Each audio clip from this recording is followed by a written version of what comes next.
Hi, baby boomer fans.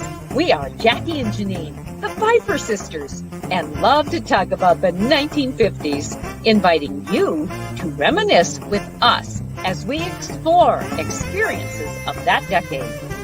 We chronicled the distinct memories of our childhood in our book, While the Windmill Watched, a slice of rural America in the 1950s, which takes you on a notably historic journey through that often forgotten decade. We also want to hear about your experiences during the 1950s. We will feature guests whose special stories of that decade will bring to mind magical moments of reflection, some with tears, some with smiles, but above all, a good dose of laughter. We would like you to chat with us as we bring to mind the sights and sounds so familiar to that time in history. Grab your favorite malt or Green River. Make sure you are wide awake and get ready to be inspired about the 1950s. Welcome to the 1950s Fun Chat. Hello. Good morning, good evening, good day, whatever time that you have the opportunity to watch our 1950s Fun Chat. We are so glad that you joined us. And especially if you are a subscriber, right, Jackie? We want those subscribers. Exactly. Good morning, good evening, good day to you all from me as well. Thanks for joining us. Yes. And as we go on with our Fun Chats every week, today's guest or this evening's guest is number 92. One every week, Jackie. We've been able to have refreshing stories of the 1950s told by those people who, most of them who have lived during that 1950s time, but also some stories that we have shared have been from folks who are younger than that 1950s baby boomer crowd, but whose lives were experienced by those people who lived in the 1950s. And what a decade that was. And we're so delighted to be able to share the stories of that decade with our friends. Okay. And housekeeping? Yes. That's my job here. Please, viewers, look in the lower bottom. You'll see a little banner running across the bottom. It says While the Windmill Watched .com, www.whilethewindmillwatched.com. We would appreciate it and if you would go there to find out all about the book, the authors, the 1950s Fun Chat, vendors, and events that we are participating in. Also, in the upper right-hand corner, you will see our book. And on the cover of the book, While the Windmill Watched, a Slice of Rural America in the 1950s, you see a beautiful North Dakota sunset, and it wraps totally around the book. And on the back of that book, you will see a pre-published note from, and today we have as our guest one of those two people who wrote that note. But before I leave the book, notice that little white dot there. It's hard for you to see, but it tells you about a very special award the book got in 1921. It was, 2021. It was honored as an independent press award, gave it the honor of the distinguished favorite in the regional category. And it's in that category because it speaks of a region. And we'll tell you more about that as we go. So without further ado, I'd like to introduce you to one of those two people who have written on the back of that book as a pre-published note. His name is Bill Thomas. And Bill Thomas was born in July 1950 in Alton, Illinois, on the Mississippi, near its confluences with Missouri and Illinois. He attended college in Grinnell, Iowa, where he got involved with the college radio station. This led to summer volunteering and jobs at non-commercial radio stations. He also became involved in starting a couple of stations, one in St. Louis, one in Champaign, Urbana, Illinois, and in starting the National Radio Organization in Washington, D.C. He then moved west to head up a radio archive and program distribution service in Los Angeles. From there, he moved back east to Nebraska to become the program director for the state public radio network before coming to North Dakota to manage Prairie Public's statewide network. So Bill's last move in 1999 from Nebraska Public Radio Network to Fargo, that's where his last move was, At the time, though, Bill and his wife Loretta had 2 young children, so they decided to stay put.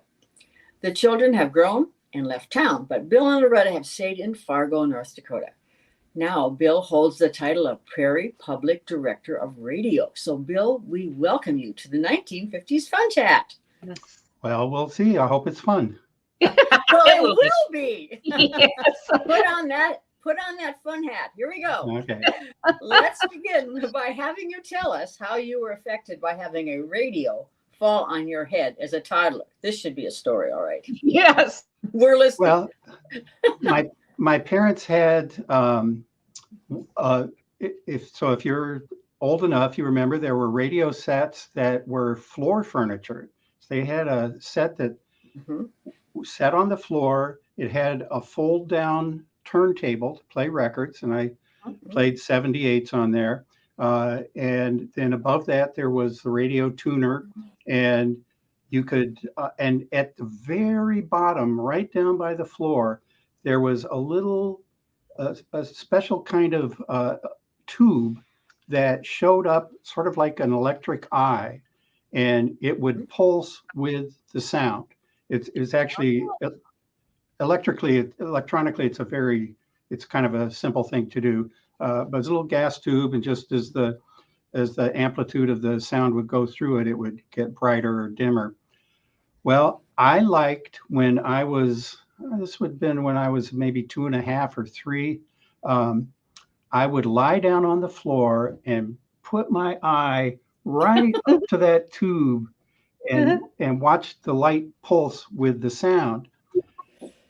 And while I was sitting there, I would kind of raise my hand up and just like play around with the furniture above me. And one time I pulled it over, and there were these sort of sharp Bakelite knobs on the top on the radio, and one of the knobs hit my head and made a wound against my, didn't penetrate my skull, but yes, I was bleeding pretty bad. Yes, we can see it. Yeah. No, the scar is still visible if you really look. And my mother always told me about my father picking me up and bringing me out to the kitchen where she was, and there was blood all over me, and he was pale, and they took me right to the doctor, and I had stitches on my head. So I kind of attribute my career in radio to that. I think it was an early influence that just said, like, I'm knocking it into you. You're going to work in radio. Okay. Yes. Whether you like it or not. Yeah. Bill, do you remember, you talked about that turntable. Do you remember what some of those 78s were that you played? My very favorite one that I played over and over and over, I remember very well. It was a 78 with part of a Tchaikovsky piece called March Slav. And it's a kind of a popular, it's got a good hook. It's a good Tchaikovsky piece. It goes dun dun dun dun dun dun dun dun dun dun dun dun, and I really liked that one. I also liked the Volga Boatman song. I remember playing the 78 of the Volga Boatman. And how does that go? Yes. Yo ho heave ho. Oh, that one. Oh, yes. Like the giant is coming. Yeah. And it's the boatman pulling that marched along, pulling the boats along the Volga River. Right.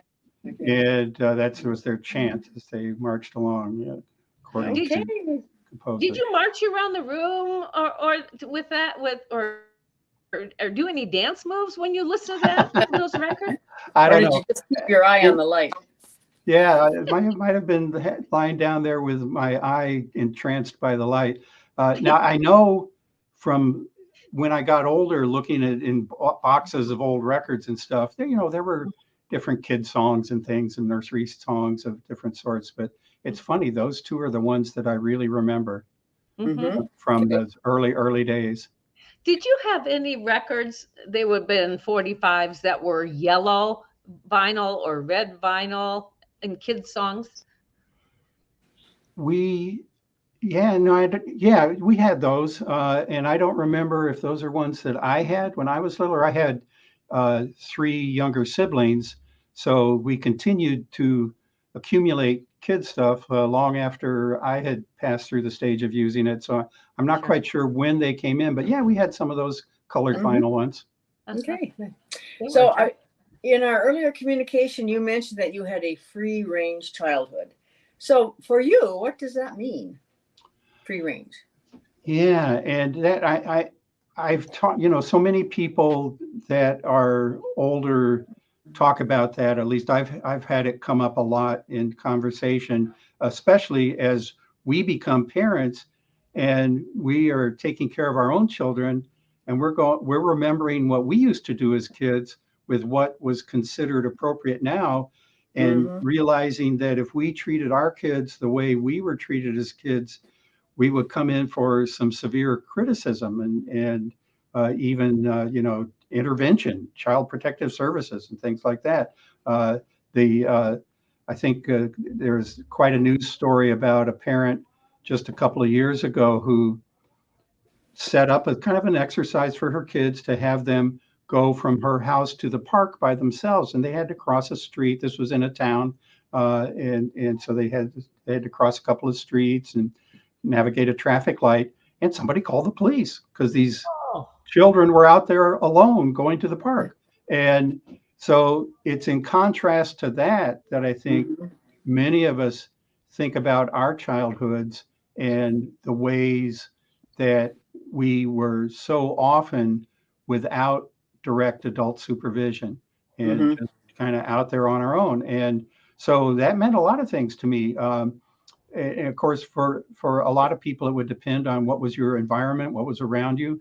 I grew up in a house that was on a kind of a small, we called it the hollow. It was like a small valley behind our house. We were in the middle of town, and it's a town of about 35,000 people, so it wasn't like a little country town. But our town was built on limestone from we learned all this when we were kids. There's the Mississippian Sea in the middle of North America for a long, long time, and it built up all this sedimentary rock underneath it. The limestone built up, and so the town was built on limestone. Well, over the years, after the sea had gone away, parts of the limestone had been sort of soaked away by water trickling through, so there was a lot of empty spaces in the limestone. And then in the early 19th century, there was a huge earthquake, biggest earthquake recorded in U.S. history. It's called on the New Madrid Fault, which was near New Madrid, Missouri. And so a bunch of these hollow spaces collapsed around, what was it, 1804 or something when that happened. And then, they'd gotten a little filled in and all full of trees and everything. So we had this little kind of wilderness park along behind our block between us and the next row of houses that we spent a lot of time in, climbing trees, playing around with the grapevines, digging. There was a big old tree that had fallen over that we used as a playground. I think it was a very large elm tree that had fallen over, and we could climb around, and it was hollow, and we could climb inside it and played all kinds of games on that. And then we could go a few blocks to downtown where the public library was, where Woolworth's was, walk around. There was a guy who he was a blind musician who would sometimes be sitting on the sidewalk playing music and with a cup out for donations, and we'd stop and listen to him, and if we had some nickels, we'd throw them in his cup and make requests. And he did a really great job. He had a harmonica on a stand and a guitar, and he would play John Philip Sousa marches. Oh, fun. His guitar and the harmonica. And he, So, you could go listen to him. And, it was kind of go out of the house in the morning, kind of wander back home when you got hungry and get a sandwich and be back out of the house again. And, nobody was freaking out because they didn't know where you were. They just, be home by supper time. And they would, my parents would sometimes do what I think a lot of parents did back then, which is come out the back door and holler, Billy, Tommy, Jimmy, Elizabeth, time for supper. And they eventually, my father's sister observed this, and she got them this elegant brass bell that they would go out the back door and clang it, and that worked pretty well. That carried maybe a little more clearly than their voices. But we had, about a block from where we lived were the bluffs over the Mississippi River. So a lot of the town was up on, the bluffs were right by the river, and a lot of the town was then back from the bluffs. So there was just down there from our house, there was a city park way up on top of the bluffs, and it was great. You could go up there and you had a really big view across the Mississippi River, and you could see where the Missouri River ran in just a little to the south. And you could sort of see if you knew, later I knew how to figure it out from the landscape where the Illinois River ran in north of us. And there was big floodplain across the river from the bluffs for over to where the Missouri ran, where there was another set of bluffs. And so a big wide vista to look at. And we would go over there, and there was a fence around the park that we all climbed under. There was plenty of places where it was washed out enough to very easily climb under, and we would clamber down along the top of the bluffs. And at various points, the limestone over the many years had kind of broken off in layers and ridges, and there were little places where there'd be kind of a shelf of limestone about the size of like a dining room table or something, kind of jutting out. And one time my little brother was climbing on the bluffs and got on a kind of a slope with slippery vegetation and slipped down onto one of those and couldn't climb back up. Now, the bluffs were, about 150 feet high. So he couldn't, he couldn't jump down. And our dog had come with him and started barking, and that attracted the attention of some people down. There was a road that ran along the bottom of the bluffs, the river road just between the bluffs and the river, and attracted some people down there. And the fire department came over with a hook and ladder truck and ran the ladder up to him and had to calm down our dog who was protecting him, and got him down and brought him home. And my mother was like, Bobby, why are these firemen bringing you home? Because of course she had no idea that this was going on. Now, there were no repercussions from this. There were a lot of memories and a lot of stories and everything, but there were no, no social worker came to visit and said, like, you should control your child better. And so I guess that's what I mean. And when I started going to school, between the time school was over and, there was nobody looking at their wrist or looking at the clock on the wall to make sure that I got home with a minimum amount of transit time. So I could dawdle around and do all kinds of stuff. So that's a little bit of free range childhood. Got it. Okay. We have a lot of guests who talk about that freedom in the 1950s era and how wonderful it was for exploration, for learning, for growing of the mind and the body. And that's true. And I guess Jackie and I, we faced it as well on our farm, going out and playing and doing whatever in order to pass the time of day. Bill, you brought up how going to Woolworths. And of course, Woolworths was important in our lives in the 50s, and I think was important in a lot of people's lives, the lives of a lot of families then, because of the inventory that they carried, the vast inventory and the pricing of it. And was there a special attraction for you as a young boy going to Woolworths?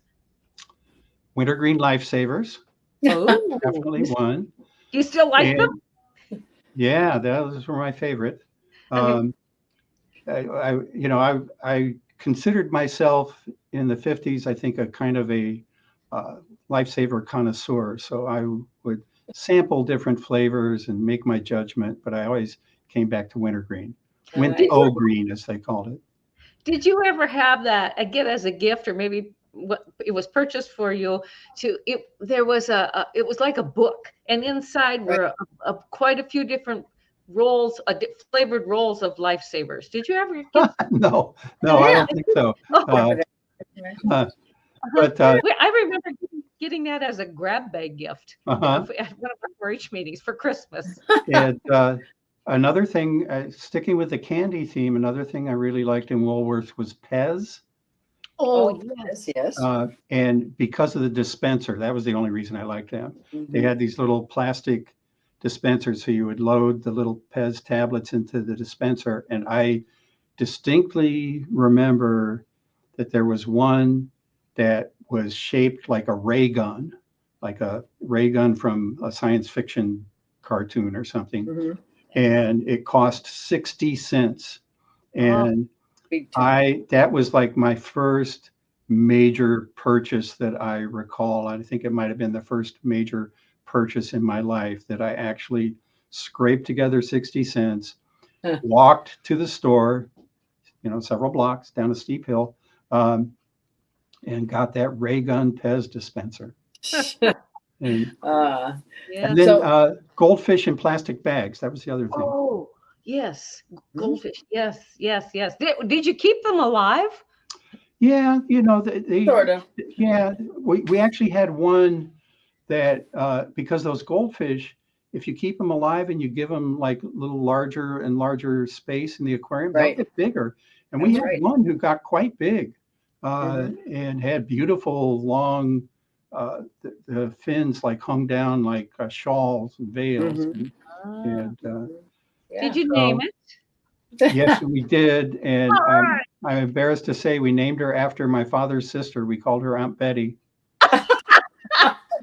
Did Aunt Betty ever know that? I think she found out, yes. Yeah. Well, there's probably a family reason why you named her that and the fish that, and we won't go into it. But I want to go back to, you mentioned the school. And so the school system was just being racially integrated at that time. So can you have a few memories of that situation? Well, I was oblivious to, of course, all the politics of it and everything as a young child. Yes, so the school system in my town had a substantial Black population for going back to the 1840s, because we had fugitive slaves who came there, and there was a Presbyterian college in town that kind of made a project out of helping them, and so there was actually a well-educated Black population in the 19th century there who would, there were professionals, dentists and doctors and lawyers and so on in this population. And then that was just as I was coming along, that was being added to. And, looking back in the past, there was a little friction with this by what's called the Great Migration of people coming up from the South freshly at that time, new immigrants from the South, who the people who'd come up in the 19th century were sometimes, there was a little friction with them and the new immigrants because they had developed a kind of a working relationship with the town and good reputations and everything. And the new immigrants, a lot of them were country folks and more working class folks, less educated. And so anyway, so there was some of that going on. Well, the town in the back in the early 20th century, there was this kind of push of racism in the country. The big surge of the Ku Klux Klan that happened in North Dakota too, but there weren't that many Black people here to feel the effects of it. But our town education system had just been integrated all along.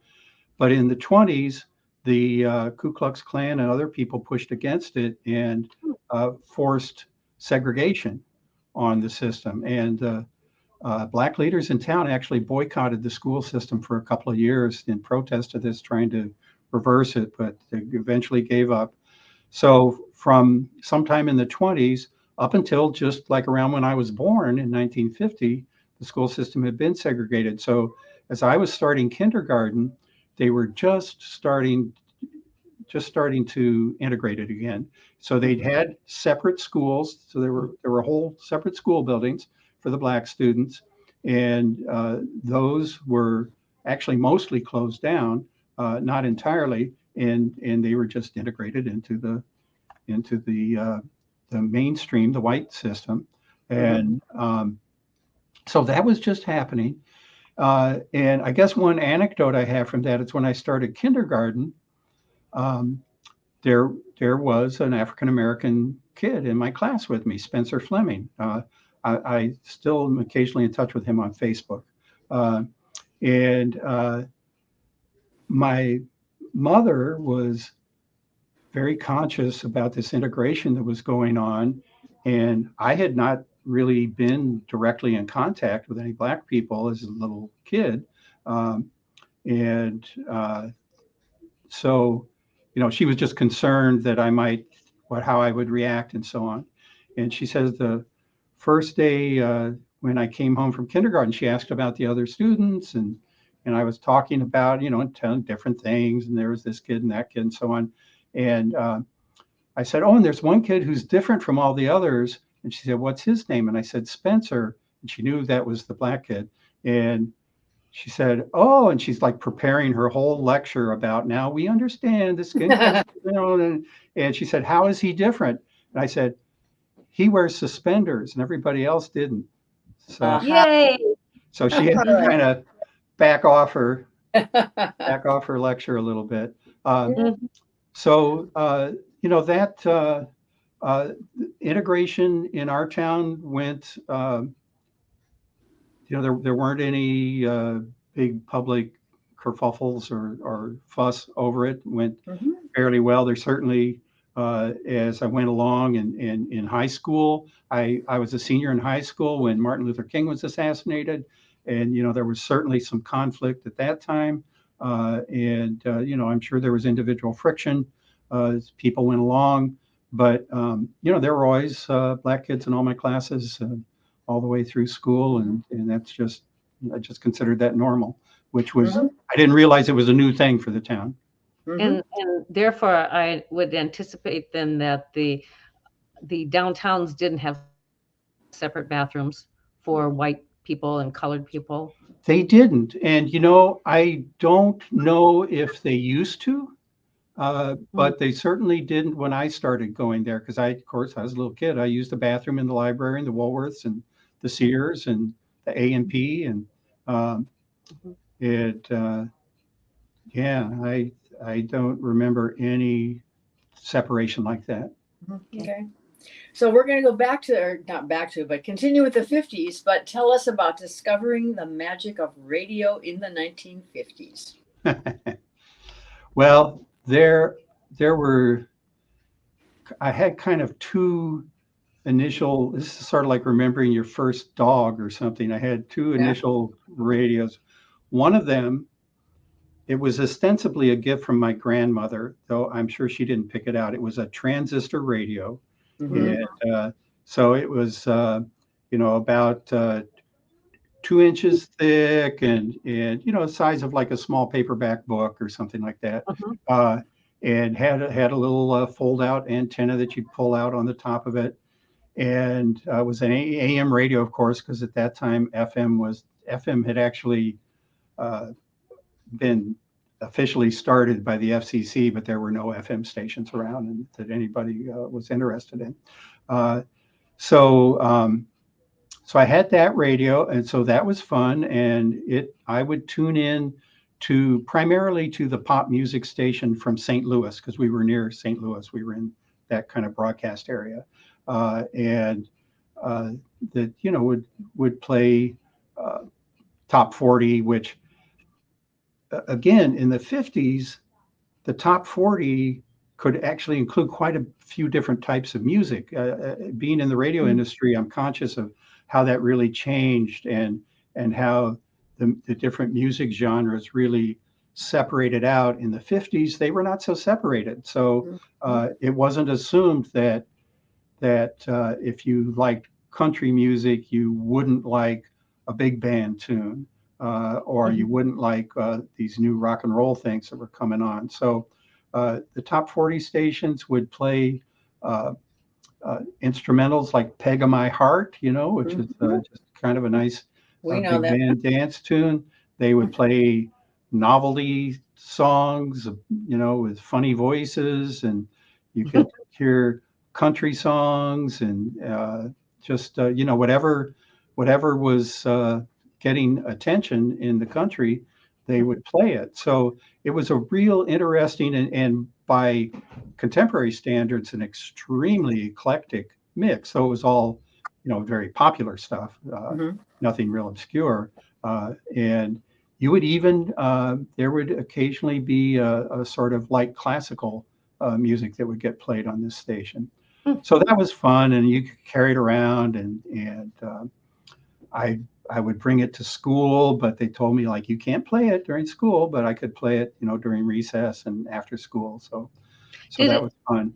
Did it draw a crowd of friends when you had that? Yeah. Did you ever dance in the 50s or in the 60s?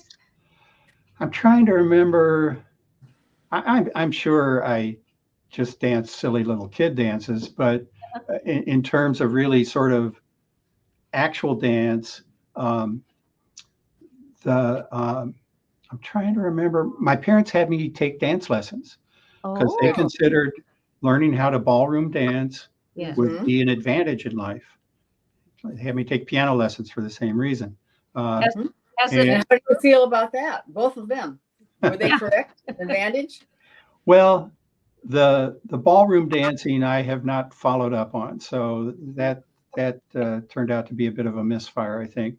And the piano lessons, I stopped them, but I actually am an amateur musician, and the basis of knowledge that I got from the piano lessons of just basic understanding of musical notation and the scales and rhythm and so on has actually served me pretty well, even though I don't play the piano. So I had my little transistor radio, so that was one thing. And then the other one, you remember I was talking about like putting my eye up against that radio tube and laying down and just being entranced by it. Well, my father at some point had gotten, there used to be a company called Heathkit, and Heathkit would sell radio kits. You could buy them by mail, and they were advertised in the back of kids magazines and comic books and stuff, and other places, I'm sure. And so he had gotten a kit where you kind of assembled the circuit board, and you got the tubes, and you put in the tubes, and you soldered the wires together, and you screwed the cover together and put on the knobs and everything. And it was a multi-band radio that got AM, it got FM, which there weren't in the 50s in my area. I think the first FM station in St. Louis, which I could have received, was a German language station that maybe started in the very late 50s or maybe early 60s. Was not of interest to me because I was not a German speaker. But it was a really good radio, and you could get stations from very far away, and then it had shortwave. So there were several different bands of frequencies that you could check out. So you could switch from the AM, click FM, click, shortwave 1, click, shortwave 2, and there were like maybe 4 shortwave bands. Um, and it was warm. The tubes made it warm. Mhm. And I set it up on a table by my bed, and I didn't have any kind of earphones or anything for it, but I would turn it down real low so that my parents wouldn't hear it.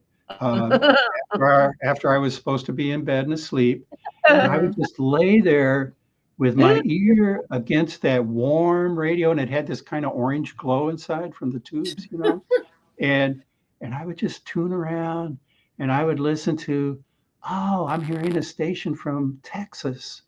Oh, I'm hearing a station from Cleveland, Ohio.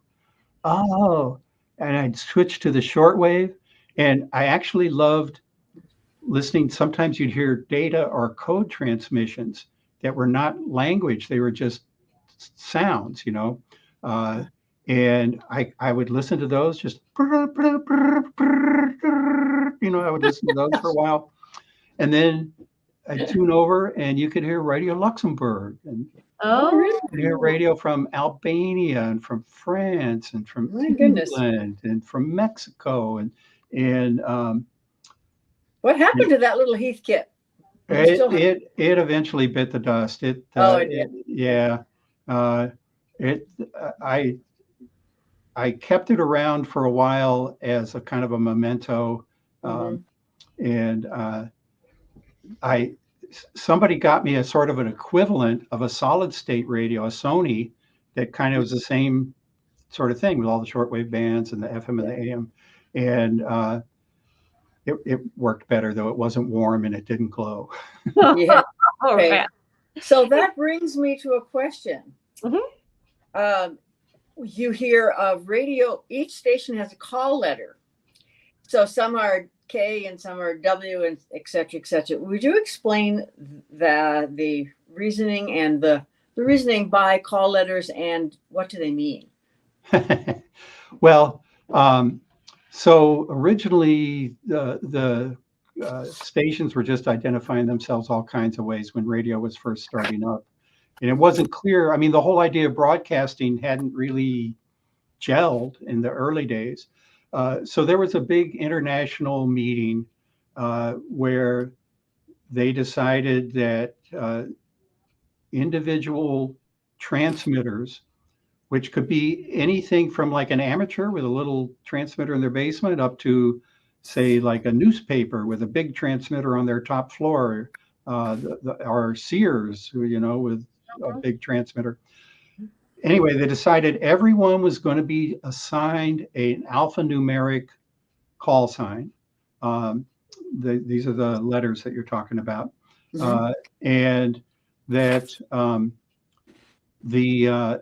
this international meeting split up the call signs among the countries. So United States was given K and W as a big country. Some other countries only got one letters, and with some small countries, it was like a group of letters. A group of countries got one letter.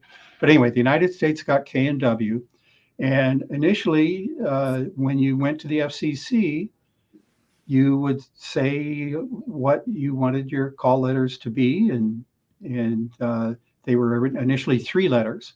So KNK or WLS or whatever, and they would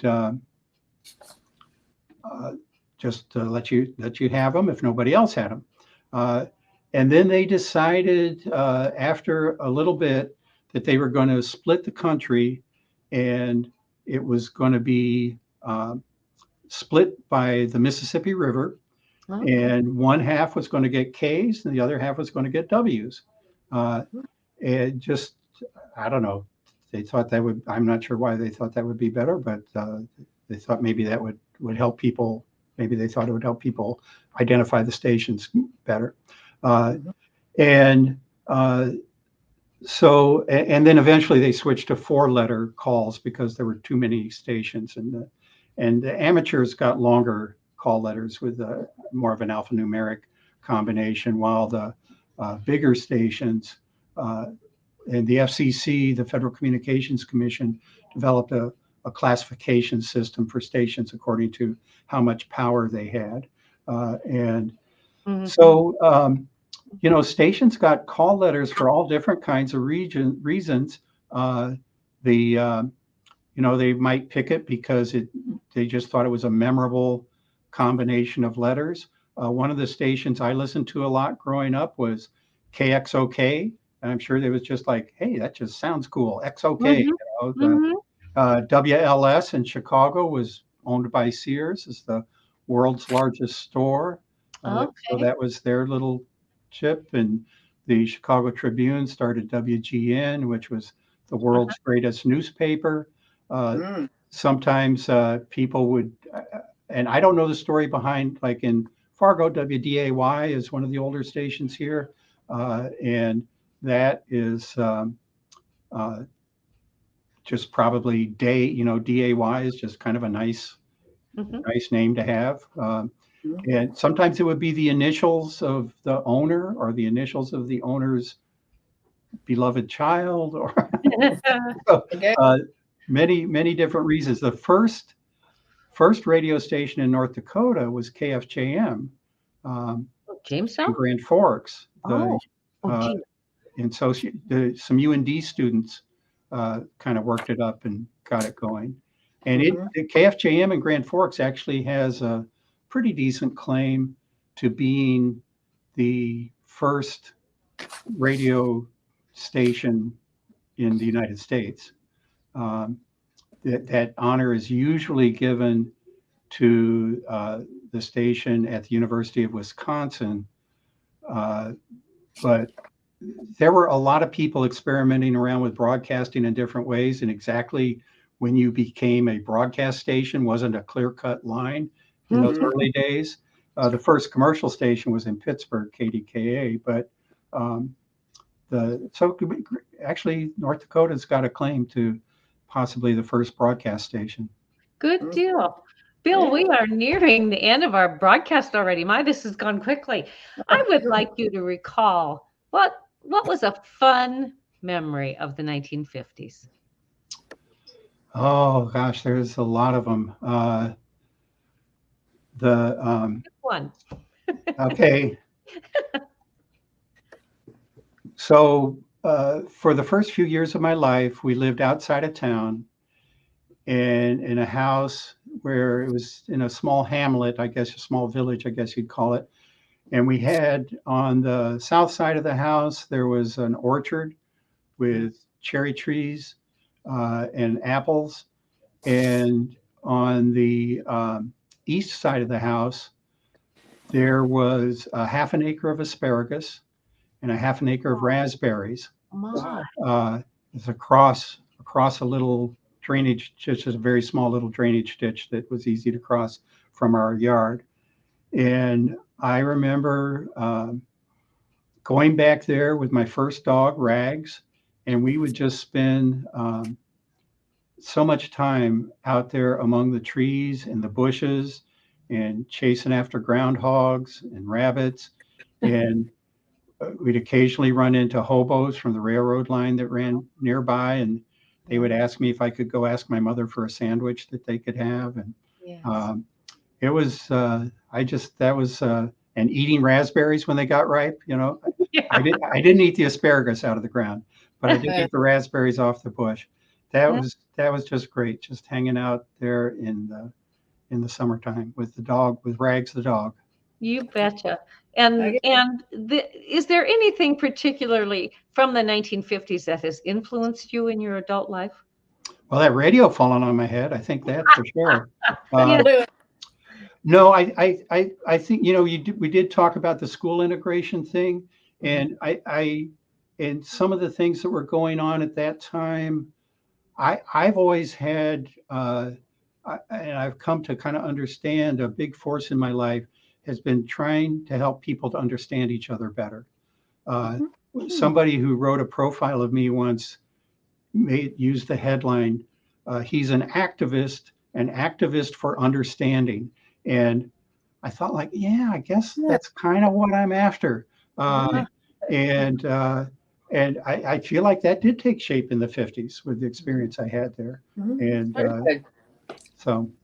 Certainly. Well, Bill, we are so grateful that you joined us today on the 1950s Fun Chat. And viewers, thank you, too, for watching our broadcast each and every week. We're so grateful for your participation in this little venture that Jackie and I have undergone. Yes. Jackie, how can we close our program? Oh, I would just like to remind viewers of two things. Has to do with colors, the blue thumbs up button and the red subscribe button. Please touch those and join us every week for the 1950s Fun Chat, and tell your friends and even your relatives about the 1950s Fun Chat. Right. See you next time. Bye-bye. Toodaloo. Thanks.